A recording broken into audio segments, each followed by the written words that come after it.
Uy, nandiyan pala kayo. So ito na, nagpa-practice lang ako mambugbog sa jeep. Basta yung mga ka-answer, ako nga pala si Mocha Frappuccino para magatinda ng jeep fake news sa Pilipinas. Unahin na natin ang e-jeep ni Bugbuga na naging viral sa internet at natuloy sa Tulfo. So kung alam nyo naman ang nangyaring suntukan o bugbugan sa isang e-jeepney kamakailan sa biyaheng pabambang ata yun. Basta nung pinapanood ko, naalala ko sa kanya yung nangyari dun sa ano yung nilalabas mo kuya, yung wala alala mo yung babaeng yun.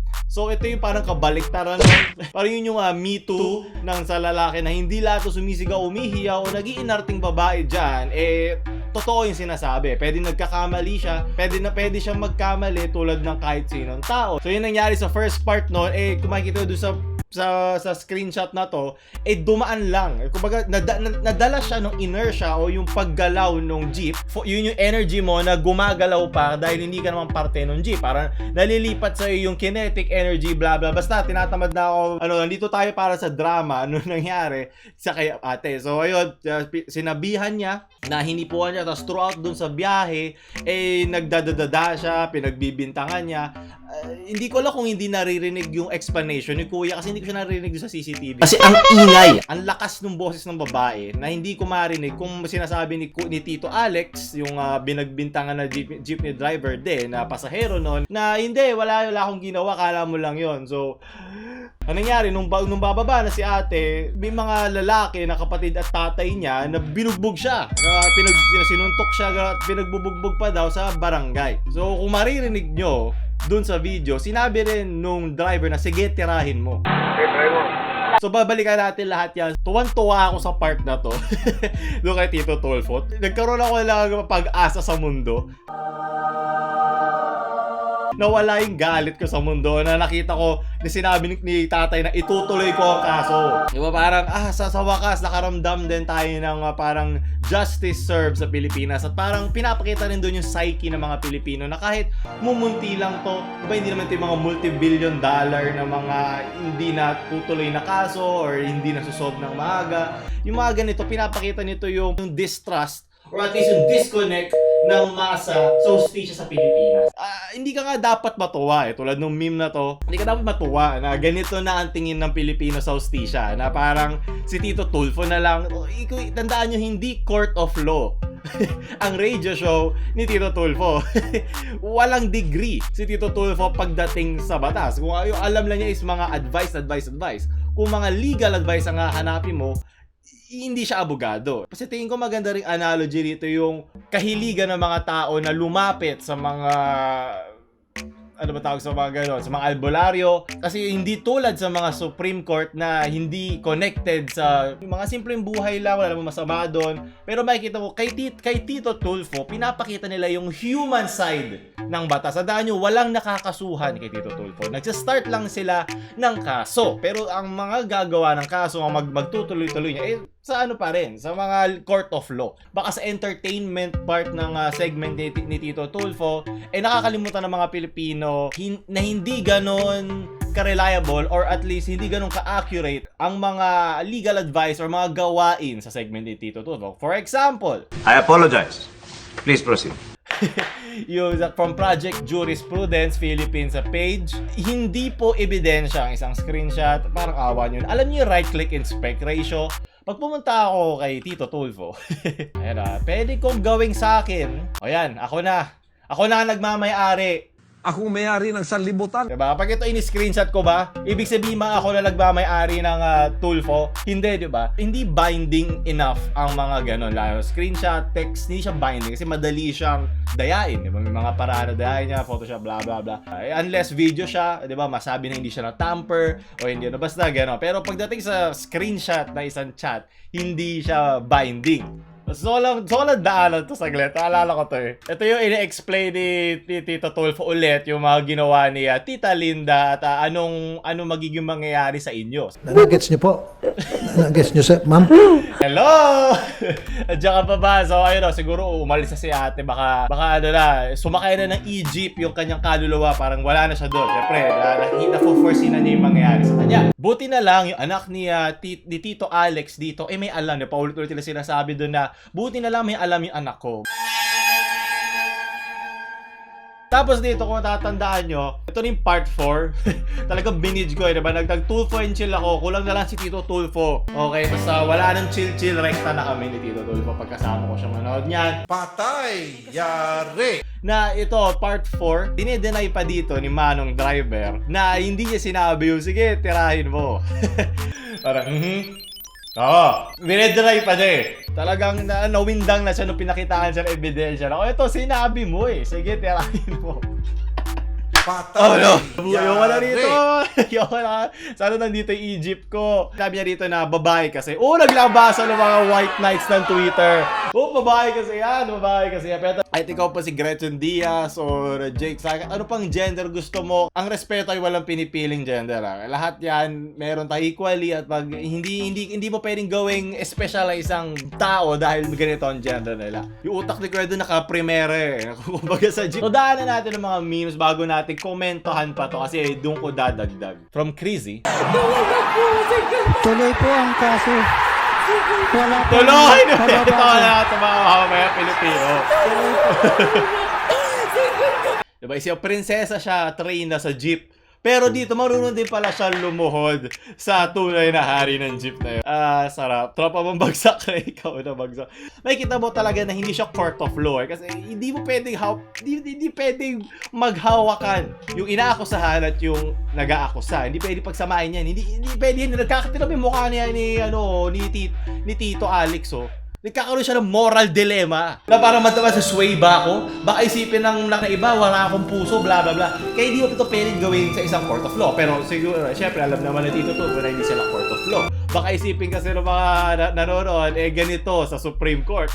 Na tandaan nyo, pang entertainment unang-una si Tito Tulfo at dumadaan na doon next yung part ito. Kasi kung gusto lang talaga nila tumulong, sa dami-dami ng mga tumatawag sa kanila, isasama din nila doon yung mga simple, yung mga, sabihin na natin, hindi fun on TV or on YouTube, diba? Baka nakakalimutan na nakararami dahil yun yung panguna, no? Kaya siguro hinayaan sila, o sige, huwag makaawa kayo kay Kuya dahil maganda to sa ito naglapitan yung mga camera, diba? Maganda to sa YouTube, sa TV, kung gustuhan to ng mga Pilipino. Okay lang din, pero hindi ko naman hindihan yun, diba? Nag-enjoy din ako. So ayun, medyo nasukot lang ako kasi baka hindi ko alam ano yung magiging reaction nito, ano yung magiging epekto nito kay Lolo internally, diba?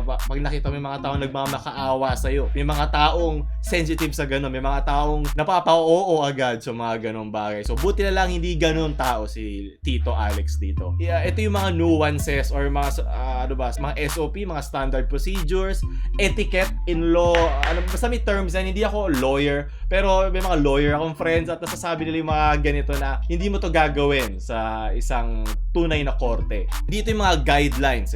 Siguro yung pinakasimple lang. Dito yung mga guidelines na sinusunod doon. From Haibo Ayota. Nako! Mga kunichiyawa, magsi tayo! Palo ka dito. Kung alam nyo ang nangyari dyan, bitch na rin ang tawag kay Tita Linda. Ako na lang si Raptalia at si Naofumi si Tito. Tito! Pahalin mo ako, tagalin mo na yung claim sa Tulfo and Chill. Sunod, maraming salamat. From Janos, Tulfo is just hindi. More Jerry Springer si Tito Tulfo na show, hindi siya doctor kasi wala naman siyang PhD. Pumayas Saldana. Yes! Hindi mo na kailangan ng teleserye sa ABS at GMA kung meron naman Tito Tulfo. Ito pala ibig sabihin nung sinabi nung jeepney driver na tirahin mo na. Kasi mukha pala siyang edits talaga. May batas tayo. Tama yan, kuya. Pag may batas, may butas sa pwedeng ipasok si Tita Linda. Mukha siya edits na nang gagalaite. Manggagalaiti ako. Joke lang, papabila kami channel. Sunod. Papatuloy na ako kay Master Jeremiah. kahit magtulog-tulog sila kanina at lumuhod. Hindi nila kinaya ang taguro ni Tito Alex. Sunod. Kababuyan. Yeah, gusto ko yan. Nasa isang infinite Tsukuyomi lang tayo dito ay hindi na kailangan ito pagdaanan ni ate. O pwede yung alternate reality kaya na siya ngayon, nakababa siya ng jeep, hindi siya hinipuan, di ba? Yun yung alternate reality no? Or ang infinite Tsukuyomi dito ay pwedeng hinayaan na lang niya makaupo si Tito Alex ng walang aberya.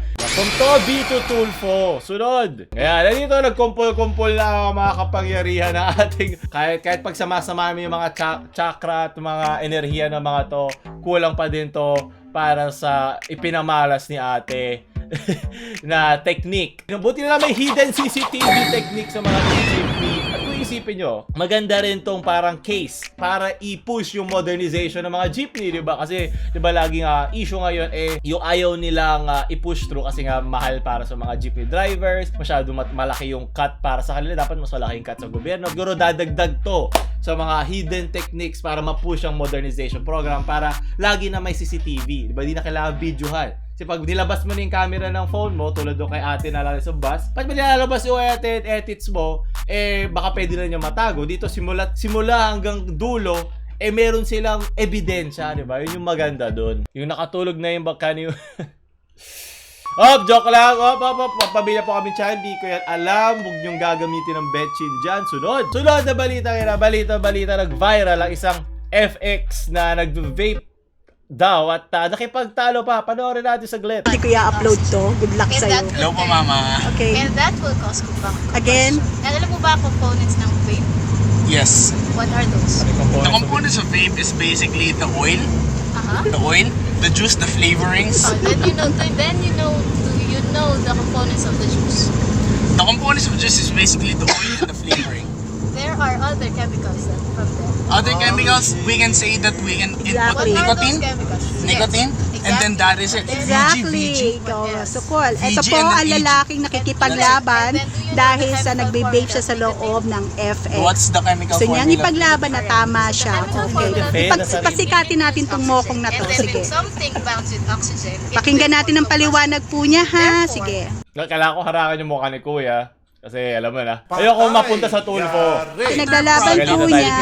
And then Tama use lang vape po is mag-vape still- sa loob But- ng FX. No, but the after product is two different things. But it's still When you the do same. combustion, the after product will be smoke. But it's two different things. It's like, when it rains, It pours! then the product that the rain produces and it evaporates, it's vapor, right? You don't see anything, it easily decomposes. It easily No. Hindi po nagdi-decompose. Hindi po nagdi-decompose ang ulan. Kasi wala namang organic material doon. Ano ba? Sineskwela tayo dito. Labas! Diba? Mga siya. Evaporation, condensation. No, vapor doesn't vaporizes. decompose. It vaporizes. That's Ano, gonna laser? be the There's correct no term. such thing as vaporizers. That's gonna be the correct term. No. What do you see when ano There's no nakikita such mo thing sa as rain? vapor. Ano nakikita mo sa rain Water. kapag, 'di ba? What happens to rainwater after? It evaporates. Uy, And kaya there's tumatawa no ka, such supportan mo But kaibigan mo, may what's gonna be nananahimik ka. But what's Hindi, gonna be kanina the tawa after ka ng product? tawa. It's gonna be Tawa vapor, ka right? dali, nanahimik kang is bigla vapor. eh. And it's a different thing from Unlike when it other becomes- products, let's say for example, kaingin. Ang layo You mo burn. na, friend. Kanina But pa siya it's still ganyan. burning. Kanina pa siya ganyan. The difference between Cigarette smoke. You're burning something. It produces some other after products. Right? Yung mata ni Kuya parang sabog na. Yung kanyang pananalita, parang feeling ko alam ko ano kung ano industriya niya. Pero ayoko stereotype. Vaporize din 10% of brain cell per minute per kilometer per second per kama ulo dito. Ay Kuya, wala. Basta bawal no? Ito na lang Kuya, huwag ka na mag-explain. Napakita ko na lang sa itong batas sa LTFRB na ban ang paggamit ng isig ng mga PUVs at hindi yan po pwede. Kahit ano pang gawin mong reasoning dyan, nag-combust na rin yung utak ko sa mga explanation ni Kuya. Pwede ka scientist. Pero ng Coldplay. Sunod. At syempre pang huling balita. Diba? Kung si Jollibee na lang ang ating ang ating MMDA, kung lahat naka-Jollibee costume, diba? Hindi sana galit na galit si ate, hindi sana siya irritable, at hindi sana siya feeling ay! Appeal! Diba? Sana ina-appearan na lang niya yun at hindi nang bubugbog si Jollibee. Na-imagine mo ba pag si Jollibee nang bugbog ng pasahero? Ang lambot yun, hindi ka masasaktan, diba? Okay lang. Kung ako gusto ko masuntok ni Jollibee. Nakakatuwa, diba? Maganda tong panapos. Para nang matapos tayo ng masaya sa mga balita na ngayon. Pwede makipagtalo si Kuya Vape Lord ng FX kaya Ate Linda ng Egyptney. Diba? Pwede kasing wavelength sila sa kanilang moral at mental behavior and aptitudes. Wow! English term! So kaya bumili tayo ating merch, diba? Pamalo ng mga matitigas sa ulo na either hindi mo alam ang batas o hindi mo alam ang siyensya. Hanger! Follow kayong dalawa. Kung ito like, ha? Share sa mga cancer nyong friends pag bumabiyahe. At syempre, bumili ng merch. Mocha Frappuccino.